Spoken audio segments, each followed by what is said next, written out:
हमारी आज की कहानी है रूसी साहित्यकार मैक्सिम गोर्की की कहानी खान और उसका बेटा। यह कहानी खान एंड हिज सन का हिंदी अनुवाद है। 1896 में इसे पहली बार प्रकाशित किया गया था। इस कहानी में हमें प्रेम एक अलग परिप्रेक्ष्य में देखने को मिलता है। आइए सुनते हैं खान और उसका बेटा। कथा, कहानी, काव्य में आपका स्वागत है। मेरा नाम है मनीषा। कई वर्ष व्यतीत हुए जब क्रीमिया में अशरफ नाम का एक खान रहता था। उसके एक बेटा था जिसका नाम था अलगाला। एक अंधे तातारी भिखारी ने इन शब्दों में अपनी कहानी आरंभ की। प्रायद्वीप में कई ऐसी दंत कथाएं प्रचलित हैं जिसमें असंख्यों अतीत की स्मृतियां वर्तमान हैं। वह अंधा भिखारी भूरे रंग के एक वृक्ष के चमकते हुए तने का सहारा लेकर बैठा हुआ था। उसके चारों ओर कई तातारी बैठे हुए थे। उन्होंने काले रंग की चमकती हुई बारकटें पहनी हुई थी और सिर पर उनके टोपियां थी जिन पर जरदोजी का काम किया हुआ था। यहां पर वे बैठे हुए थे वह स्थान ऊबड़ खाबड़ प्रतीत होता था। कदाचित किसी खान के महल के ध्वंसावशेष थे। संध्या का समय था। सूर्यदेव अस्ताचल की ओर जा रहे थे। उनकी लोहित किरणें खंडहरों के आसपास उगे हुए वृक्षों में से छन छन कर आ रही थी और कहीं आच्छादित शिलाओं पर पड़ रही थी। हवा बड़े बड़े वृक्षों की शाखाओं और पत्तियों में झंझनाहट पैदा कर रही थी, मानो आकाश में अदृश्य झरने झरते हों। वृद्ध भिखारी की आवाज धीमी और लड़खड़ाती हुई थी। उसका मुखमंडल कुछ कठोर प्रतीत होता था, परंतु उस पर पड़ी हुई झुर्रियों से शांति के अलावा और कोई भाव अंकित नहीं होता था। कहानी कहने के ढंग से यह सहज में ही जाना जा सकता था कि उसका प्रत्येक शब्द उसकी जिह्वा पर वर्तमान है। वह अपने श्रोताओं के सम्मुख अतीत जीवन का समा बांध रहा था जिसमें भावुकता का प्राधान्य था। उस अंधे ने कहा, खान वृद्ध अवश्य था, परंतु उसके हरम में कई युवतियां थी। वे उस वृद्ध से प्रेम करती थी। कारण यह था कि उसके शरीर में अब भी काफी बल और स्फूर्ति तथा उत्साह था। उसके चुंबन मधुर परंतु बड़े मादक होते थे। स्त्रियों का यह स्वभाव है कि वे उसी से प्रेम करती हैं जिसके आलिंगन में शक्ति है, चाहे उसके केश श्वेत क्यों ना हो चुके हों और उसके चेहरे पर झुर्रियां क्यों ना पड़ चुकी हों। स्त्रियों के आकर्षण के लिए पौरुष की आवश्यकता होती है, कोमल त्वचा व लाल कपोलों की नहीं। वे सब खान से प्रेम करती थी, परंतु वह एक कज़ाक की बंदनी बनाकर लाई गई बालिका की ओर अधिक झुका हुआ था, जिसे वह नीपर के मैदानों से पकड़कर लाया था। हरम की अन्य स्त्रियों की अपेक्षा, जो संख्या में 300 से भी अधिक थी और भिन्न भिन्न देशों की थी, वह इसको ही अधिक चाहता था। बसंत के पुष्पों के समान वे सब सुंदर और आकर्षक थीं। वे आमोद प्रमोदमय जीवन व्यतीत कर रही थी। खान उनकी इच्छानुसार भोजन और मिष्ठान बनवा दिया करता था और उनके खेल कूद और नाच में कभी कोई रुकावट नहीं डालता था। कज़ाक बालिका को खान अपने महल की उच्च अट्टालिका में बुला लिया करता था। उस अट्टालिका से लहराता हुआ सागर दिखलाई पड़ता था। वह स्थान उस सब साज सामान से सुसज्जित था जो एक स्त्री के जीवन को आमोद प्रमोदमय बनाने के लिए वांछनीय हो सकता है। वहां पर उपस्थित थी तरह तरह की मिठाइयां, भड़कीले वस्त्र, स्वर्ण और तरह तरह के जवाहरात, भिन्न भिन्न देशों के गाने वाले पक्षी और सर्वोपरि खान का आलिंगन। अपनी प्रेयसी के साथ वह दिन भर प्रेमालाप में व्यतीत कर देता था। उसका जीवन इससे पूर्व रूस के सरहदी मुल्कों में चीते की तरह आक्रमण करने, लूटमार का माल बटोरने, स्त्रियां भगा लाने और गांव के उजाड़ने में गुजरा था। उसे विश्वास हो गया था कि उसका बेटा उसकी प्रतिष्ठा को बढ़ाएगा ही, कम नहीं करेगा। इसलिए ये दिन उसके अब विश्राम के थे। एक बार उसका लड़का रूस में हमला करके लौटा। उसके आने पर उसके प्रति सम्मान प्रदर्शित करने के हेतु बड़ी बड़ी खुशियां मनाई गईं। प्रायद्वीप के बड़े बड़े अमीरों और सरदारों को निमंत्रित किया गया था। खेल कूद और नाच गान का पूरा प्रबंध था। अपनी भुजाओं का बल तोलने के लिए बड़े बड़े सरदारों ने बंदियों के नेत्रों को निशाना बनाकर कमान से तीर छोड़े थे। बैरियों के लिए त्रास उपजाने वाला और सल्तनत का स्तंभ ऐसे अलगाला की विजय के हर्षोल्लास में उन्होंने खूब मद्यपान किया। वृद्ध खान भी पुत्र की विजयश्री पर फूला नहीं समाता था। वास्तव में इससे अधिक एक वृद्ध के लिए खुशी का विषय और हो भी क्या सकता है कि उसके मरने के बाद सल्तनत उसके वीर पुत्र के हाथों में जाएगी। अपने प्रेम को प्रत्यक्ष करने के लिए सब दावत पर बैठे हुए अमीरों और सरदारों की उपस्थिति में मद्य का प्याला हाथ में उठाते हुए खान ने अपने पुत्र से कहा, मेरे पुत्र, अल्लाह सर्वशक्तिमान है, उसके पैगंबर की जय हो। पैगंबर का नाम लेते ही उन लोगों ने खड़े होकर उच्च स्वर में अल्लाह का जय जयकार किया। तत्पश्चात खान ने कहा, अल्लाह सर्वशक्तिमान है। मुझे तो ऐसा जान पड़ता है मानो मेरे जीते जी ही मेरे पुत्र को मेरी ही जवानी प्रदान कर दी गई है। यद्यपि मेरे नेत्रों की ज्योति कम हो चुकी है, फिर भी मुझे दिखाई दे रहा है जब सूर्य का प्रकाश मेरे नेत्रों से ओझल हो जाएगा और जब कृमि मेरे हृदय को छलनी बना देंगे, तब भी मैं अपने पुत्र में विद्यमान रहूंगा। ईश्वर सर्वशक्तिमान है और मोहम्मद साहब उसके सच्चे पैगंबर हैं। अल्लाह ने मुझे एक वीर पुत्र दिया है। उसकी भुजाएं लोहे के समान, हृदय शेर के सदृश और मस्तिष्क जल के समान निर्मल है। अलगाला, बोलो, अपने पिता के हाथों से तुम किस चीज की आशा करते हो? जो मांगोगे वही तुम्हें मिल सकेगी। अभी वृद्ध खान ने बोलना समाप्त नहीं किया था कि अलगाला उठ खड़ा हुआ। उसके कृष्ण वर्ण नेत्रों में पुतलियां बिल्ली की तरह चमक रही थी। ए बादशाह सलामत और मेरे पिता, मुझे रूस से बंदनी बनाकर लाई गई बालिका सौंप दो, उसने कहा। इतना सुनते ही खान चेष्टा करने पर भी कुछ काल के लिए शब्द न निकाल सका। उसका हृदय धड़कने लगा। धड़कन शांत होने पर उसने उच्च परंतु स्थिर स्वर में कहा, जाओ, ले जाओ। दावत के बाद से वह तुम्हारी हो चुकी। साहसी अलगाला का बदन प्रसन्नता के मारे खिल उठा। उसके नेत्र आनंद से चमकने लगे। वह अकड़कर खड़ा हो गया। उसने अपने बाप खान से कहा, मैं जानता हूं कि जो वस्तु ए बादशाह सलामत और मेरे पिता मुझे दे रहे हैं, उसका मूल्य आपके लिए कितना है, वह मुझसे छिपा नहीं है। मैं तो आपका दास हूं, आपका बेटा हूं। मेरा खून आपके लिए हाजिर है, चाहे बूंद बूंद करके निचोड़ लीजिए। मैं तो आपके लिए एक बार नहीं, बीसियों बार मरने को तैयार हूं। खान ने कहा, मुझे किसी चीज की जरूरत नहीं।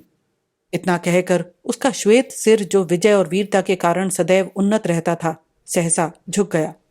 दावत शीघ्र समाप्त हो गई। वे महल से बाहर निकलकर हरम की ओर चल पड़े, पर दोनों चुपचाप थे। रात्रि अंधकारपूर्ण थी। चंद्रमा और तारे भी कहीं दिखाई न पड़ते थे। बादल रूपी पर्दे ने आसमान को ढक लिया था। बहुत देर तक वे चुपचाप चलते गए। आखिरकार खान बोला, मेरी जीवनी शक्ति का दिन ब दिन ह्रास होता जा रहा है। मेरे हृदय की धड़कन भी मंद पड़ती जाती है। इस कज़ाक बंदनी का प्रेमालिंगन ही मेरे जीवन को प्रसन्न व उष्ण बनाए हुए है। अलगाला, क्या सचमुच तुम्हें उसकी जरूरत है? मेरी अन्य सहस्त्र औरतों को तुम ले लो, उस एक के बदले में वे सब तुम्हें दे सकता हूं। उसे बस मेरे लिए छोड़ दो। बोलो, क्या तुम्हें स्वीकार है? अलगाला ने गहरी सांस ली। वह चुप था। मुझे अब जीना ही कितने दिन है? मेरे अब इस भूमि पर दिन ही कितने रह गए हैं? वह रूसी बालिका ही मेरे जीवन का आधार है। वह इसे खूब जानती है, इसीलिए मुझसे प्रेम करती है।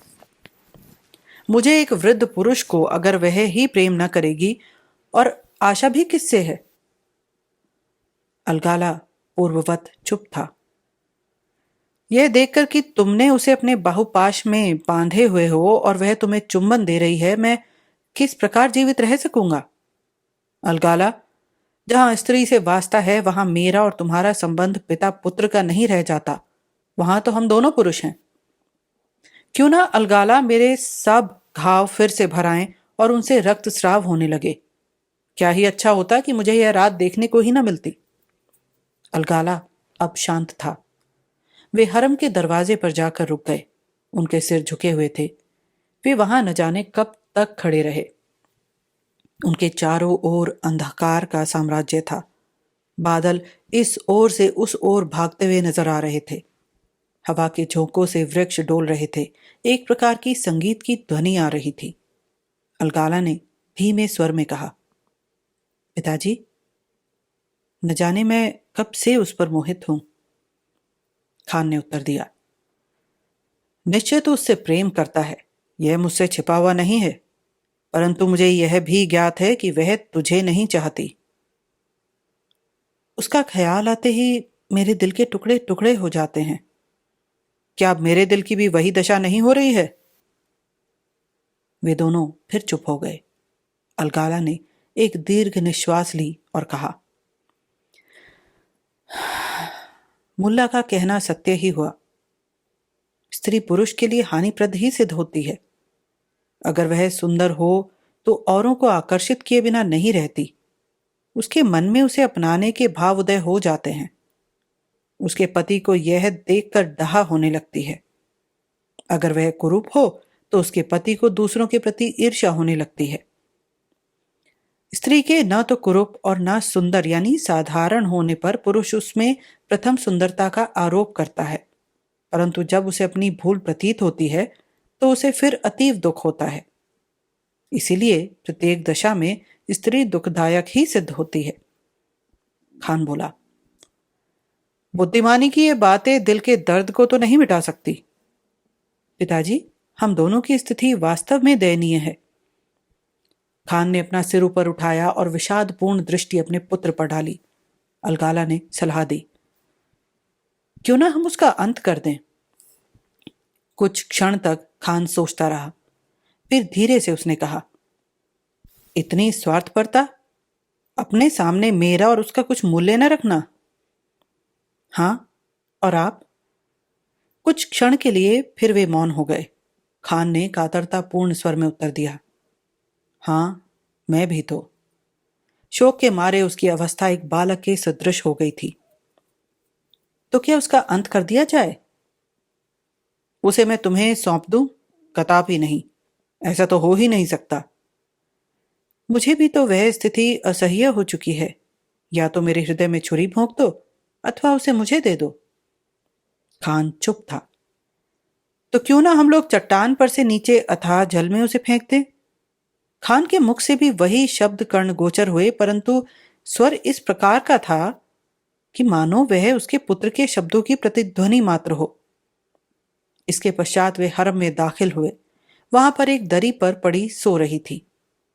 वे उसके पास आकर रुक गए और एक टक बहुत देर तक उसे देखते रहे।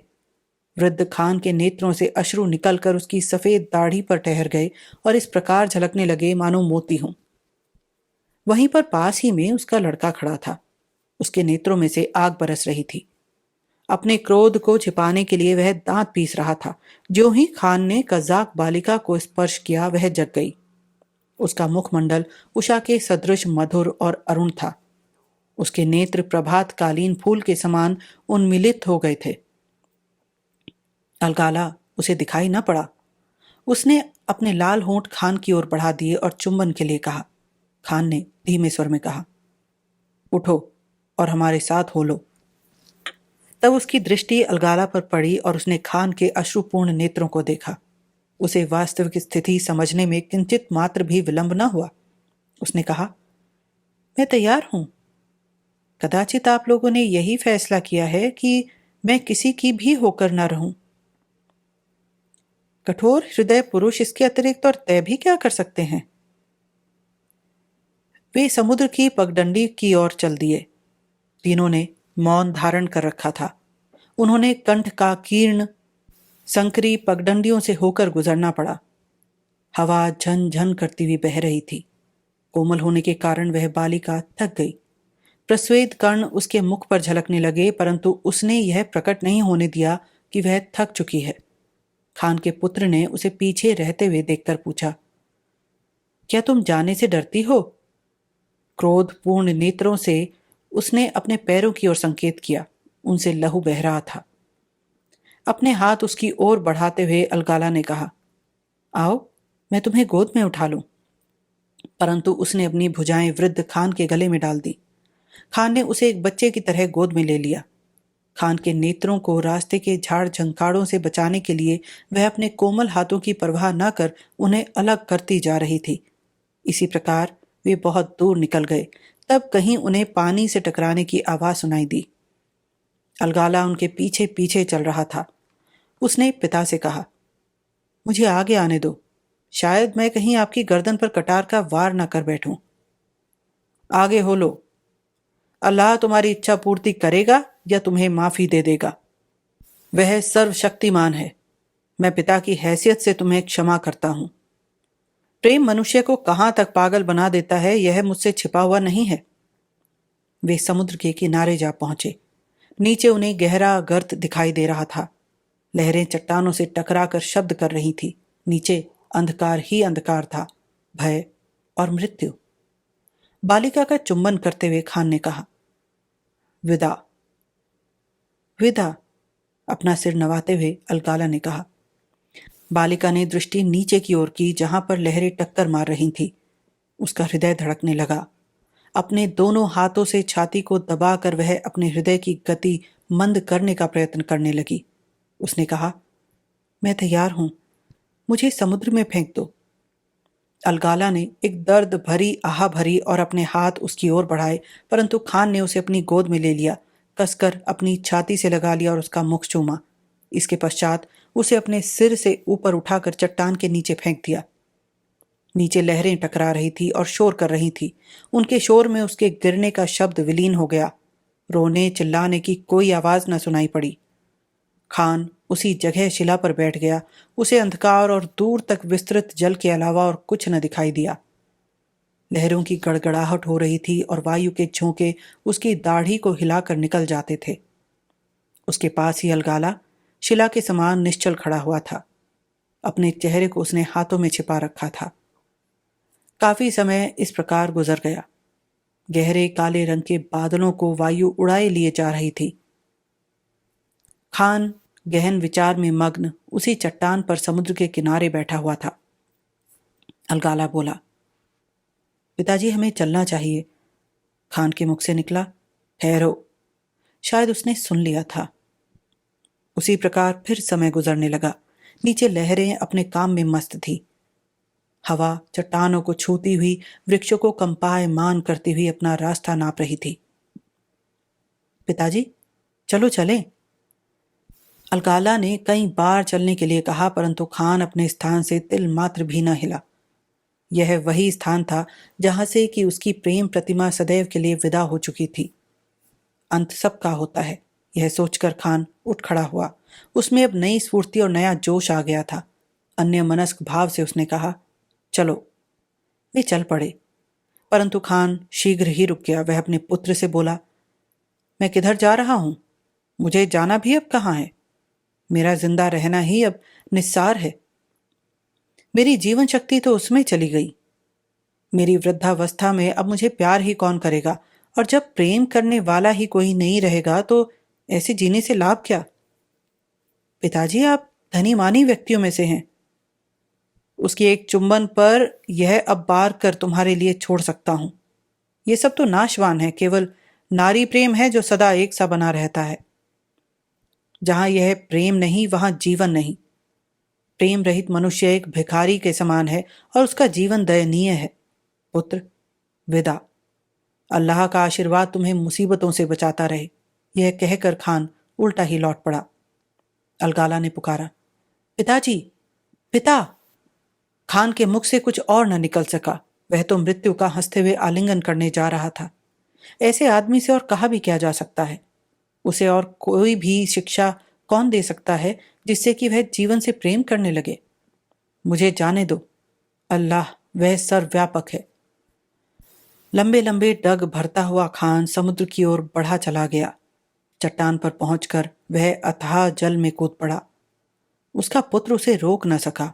उसे इतना समय भी न मिला। समुद्र से इस बार भी कोई आवाज नहीं आई। खान के गिरने का शब्द भी न हुआ। केवल पानी चट्टानों से टकरा रहा था। ऊपर वायु बीहड़ गान कर रहा था। अलगाला बहुत देर तक चट्टान पर खड़ा हुआ नीचे की ओर देखता रहा।